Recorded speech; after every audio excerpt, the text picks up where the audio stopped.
Hi, and welcome to my presentation on my term project for the course Economics for Business. The goal of this research was to evaluate the industry of the chosen company and then to state the main challenges it is facing, along with some short and long term strategies that would help them overcome these challenges.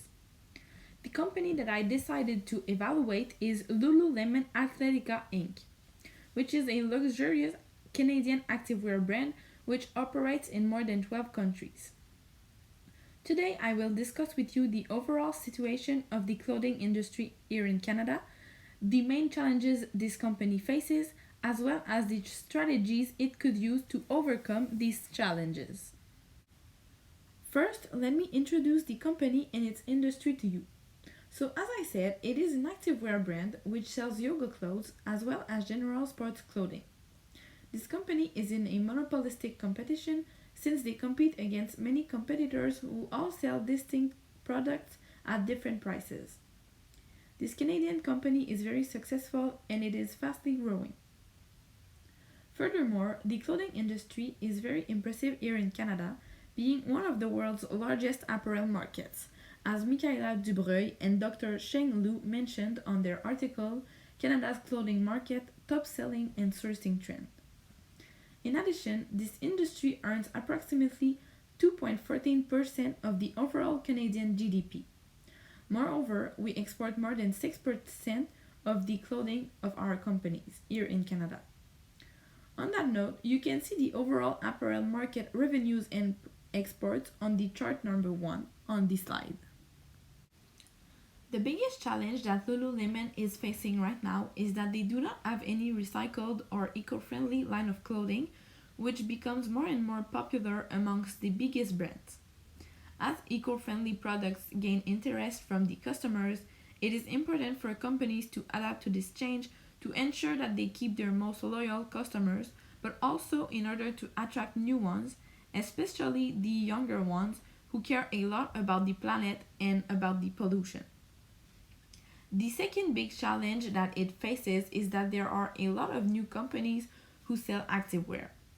As fitness becomes more and more popular, many entrepreneurs see a good business opportunity in activewear clothing. For that reason, there are a lot of activewear brands available to choose from. Hence, companies must stand out from the other ones in order to perform well. To begin, the first short-term strategy linked to sustainability that I suggest Lululemon doing would be to come up with a sustainable or recycled line of clothing. For example, they could design a t-shirt, a legging or pant, and a hoodie made from sustainable materials.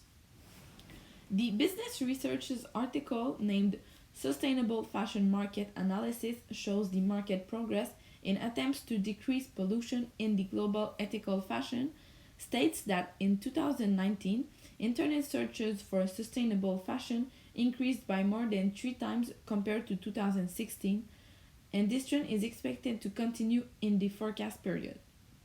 This proves how important and urgent it is for companies to demonstrate that they are working towards a greener future. Starting with just a small step would be enough for Lululemon to place beside the eco-friendly brands such as Tala and Girlfriend Collective. To continue, the second short-term strategy that I would suggest them is to lower their prices on some products. Right now, their leggings prices range from $88 to more than $150, which is pretty expensive. Having a pair of leggings that would be less expensive than the other ones, even if it means that the quality is a little lower, would enable them to attract more clients who cannot necessarily afford leggings that expensive. Moreover, these new clients would probably fall in love with the product that they would have bought, which would result in them wanting to buy more of Lululemon's pieces of clothing. It would also enable them to compete with more activewear brands who are less expensive than them. Finally, a long-term strategy that Lululemon should strongly start to plan on is to set a subsidiary in Mexico. Mexico would be a great developing country to start to do business in since their GDP per capita is pretty good, but also because it is the country with the most free trade agreements. This means that it could help to do business in even more countries which have FTAs with Mexico. In addition, as we can see in the table 1, their macroeconomic data is pretty good for a developing country. In fact, their government's debt to GDP is way better than here in Canada. This means that the inhabitants won't have too much taxes to pay in the near future. Moreover, Mexicans are very sportive people, which is also a good thing for Lululemon since they sell activewear. Lastly, the main challenge in doing business in Mexico concerns their security and crime levels, which are pretty high in Mexico.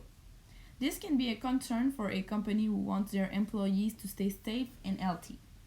One way to avoid an unfortunate event from happening to an employee would be to situate Lululemon's shop in a safer state, but also to recruit Mexican locals to work at Lululemon and not expatriates, for example, since they are the best ones to know which areas are more dangerous than others.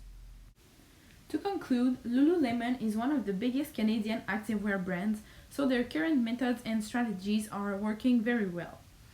However, creating a sustainable line of clothing and selling certain pieces at a cheaper price could help them become even bigger. They should also start thinking about expanding to Mexico, a developing country.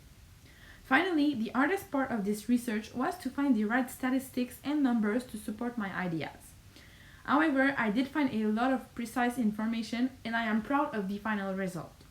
Thank you for your time and enjoy your summer.